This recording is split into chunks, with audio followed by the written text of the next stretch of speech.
LeBron and the Lakers are officially in the playoff field after their win in the play-in game against the Warriors. But if they're going to win their second straight title, LeBron's ankle is going to need to hold up. LeBron said after the game on Wednesday that his ankle is good, but ESPN reported that we need to be concerned about LeBron as he's playing on one leg.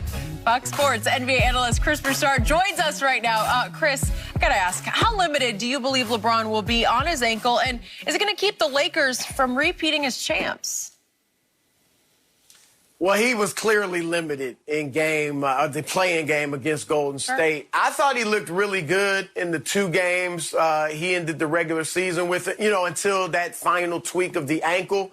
But I was told, and he said, that it wasn't really a big deal.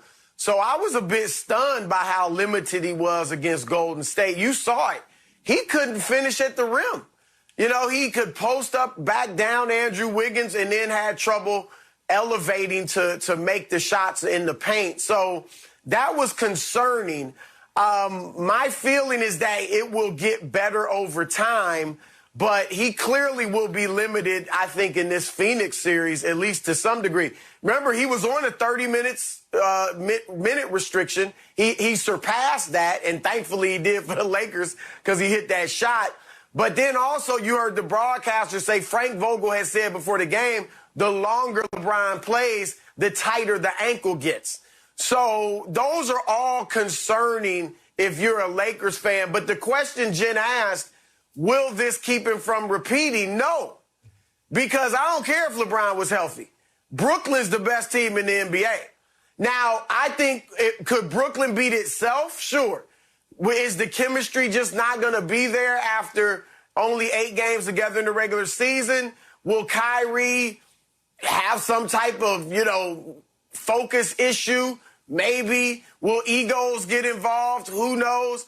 But if Brooklyn is right, they're beating LeBron, healthy ankle or not. So to me, the question is, will it hinder LeBron from getting out of the West? I still think they beat Phoenix, assuming LeBron and AD can play every game in the series. They beat Phoenix. If they face Portland or Denver in the second round, I think they beat either of them, assuming, even if LeBron's hampered to a degree.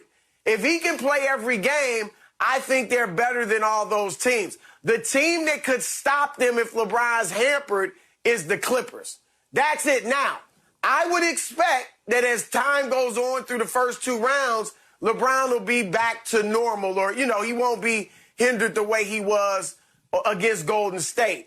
And I think that could help. The Lakers could beat the Clippers in 7. That's my pick. Lakers over Clippers in 7. But if LeBron is as he was against Golden State, I think the Clippers would beat him. So I'm sticking with the Lakers pick, assuming LeBron's going to gradually get healthier. But if I don't know what he was against Golden State, what would you guys say, 75%? That's not enough to beat the Clippers. I think it's enough to beat the other teams he has to face in the West.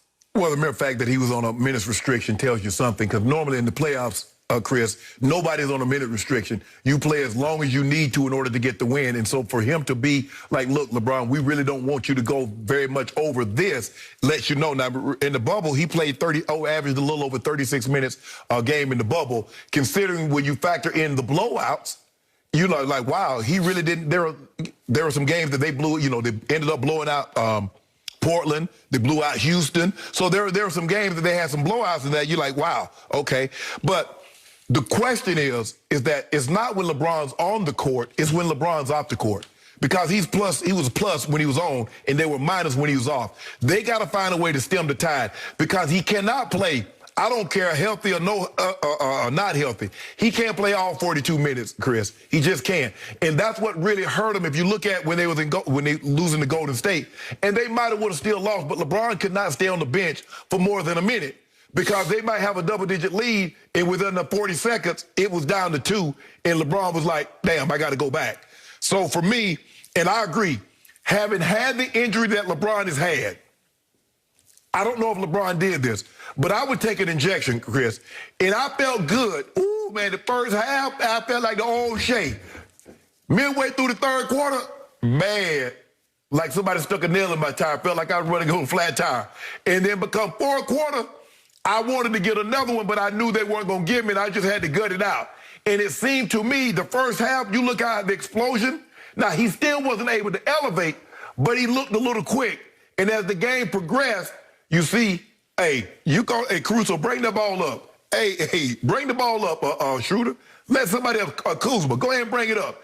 He wanted to do as little as possible. So I agree with you, Chris.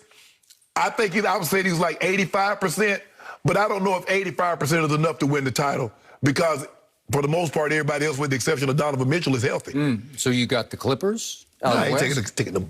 Well, you just said he's just not right. Y'all gonna get knocked off before y'all get to us. Oh, really? Yeah, that's what I'm counting on, Chris. That's what I'm counting on. But you know what? It'll be something else. Somebody that band got wrong. Somebody wasn't able to stay at home. You know, the pandemic. You know, I ain't gonna call no name, but somebody gonna have a million excuses to why the Clippers lost again. Speaking of excuses, here we go again. I just can't take it anymore. You gonna take it. I've never seen anything like this. The protection of LeBron James. And look, I'm going to say it again. I love Rich Paul. I love Maverick Carter. They are genius at what they do, and I'm going to say it again. LeBron should drop to his knees each night before he goes to sleep and thank the Lord above for those two running his world for him because they are the best at what they do. They're also great at planning excuses for their man. Do you believe LeBron is hurt? Yes or no? It's as simple as that. Yes or no? Was he out there? Yes, he was out there. Did he elevate to make that lucky shot that he made? Yes, he did. He elevated just fine. It looked just fine to me. Did he not jump and shoot? Yes. Over Steph? Really, Skip? Well, he elevated over Steph. Well, you were the one gloating about it. That was a big shot. Okay. That was a big shot. Okay. So we all know that Rich and Maverick especially they're masterful at using the media to plan excuses, maybe before the fact or after the fact, for LeBron. I hark back to he was sedated before games, 4, 5, and 6 against Boston that first go-around in Cleveland. Sedated because he was having a locker room issue with a teammate. Baloney! And then, he was having a locker room issue with a teammate. It wasn't. He didn't need sedation for it. Okay, stop it. and then he comes to the postgame after he gets swept by Golden State. What year was it? 2017. And he's wearing a soft cast on his hand. He said, according to Rich, I'm sure, and Maverick, that he broke it on the whiteboard after game 1 when JR lost his mind. And I thought LeBron had lost his mind because he had the last shot on Steph and he refused to take it.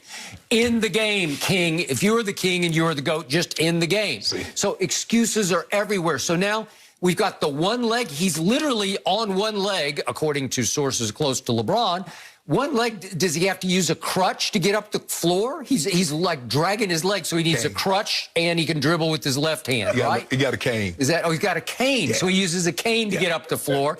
And obviously, if he pulls this off, he is the hero of heroes. He did it on one leg, and if he somehow flames out against the Phoenix Suns, CP3 has a coming out party finally against LeBron James, then it's, well, he was only, by then, he'll be like 62% on his bad leg, well, right? Chris, we saw what happened. He on one leg, and he got poked in the eye, so he a pirate. So he got a peg leg and a patch over his eye. But guess what? Still find a way to get to the NBA Finals. Wow. Okay. So, Chris, I'm sorry. I can't give you 85%. You don't, so you think he's better than 85%? Yes, I do. I do. I'll say this, Skip. I don't want to hear the excuses. I don't want to hear the little stuff about him being injured off the court. I want to watch and see where he is. Like, I watched that game against Golden State, and you could see he wasn't himself. Okay, so I don't really want to hear because I'm like, if you're out there on the floor, then we count it. So let me ask you a question. Right? If you're out there on the floor, we're counting. Let me ask you a question. So have you ever gone to work sick? You weren't sick, you came to work. You weren't sick, you came to work. Yes. Oh, no, you weren't sick. You came to work. If you come to work, you weren't sick. Let's use the same argument. Well, no, what I'll say is if I go to work and I'm sick, then I have to deliver. If I go to work and I'm sick, then I have to deliver. And that's what I'm saying for LeBron. I just don't want to hear about. We can look. Let somebody else say he clearly wasn't himself. Yeah, that's what we saying. He can't get up in the air. We saying it. But I don't want to hear LeBron or somebody else say I'm not the same. Let somebody else say it. Let me just ask a question. Didn't LeBron James, with my own eyes, I watched him take over in the second half against Golden State the other night. He took the game over. Did he not just drive it like at will to the basket? Had a couple of and-ones, didn't get caught. Okay. Skip, you know he's not the same. When you ever known LeBron James to go all them games without a dunk? Huh? LeBron James, he's an old man. He's getting up there. Don't this do is that. Year 18. Don't do that, Skip. We'll give him some break. No, we posterized folks. We posterized folks. Well, he was posterized in the second half, just taking him right to the rim. Nurkic just came back after what we did to him a couple of years ago. Really? He just got back. From the dead. Just got back. Really? But you know what? Okay. He's going to have to rely on that jump. He's got to be hot from outside. Yeah. And he shot it well against Golden State. I know overall he didn't, but he hit the 3 ball. Not just the long with that one. Hit one in the corner. He had a big one from the corner. Yep. Against Wiggins. So he's going to have to play like his age, right? He's going to have to be savvy. He's going to have to be crafty. His passing is going to have to be on point. His timing. Because the athleticism doesn't look like it's going to be there. He's still the smartest player in the league. He's still got the best basketball IQ. Agreed. And he does have guys to share the ball with. So that's the type of LeBron we may have to see if the Lakers are going to keep advancing. Okay, but hold on. Shannon Sharp is already making the Schroeder excuse because all I'm hearing now, Chris, is that, Schroeder's causing dissension in the ranks. Well, okay, so now we got the Schroeder excuse planted ahead of the playoffs that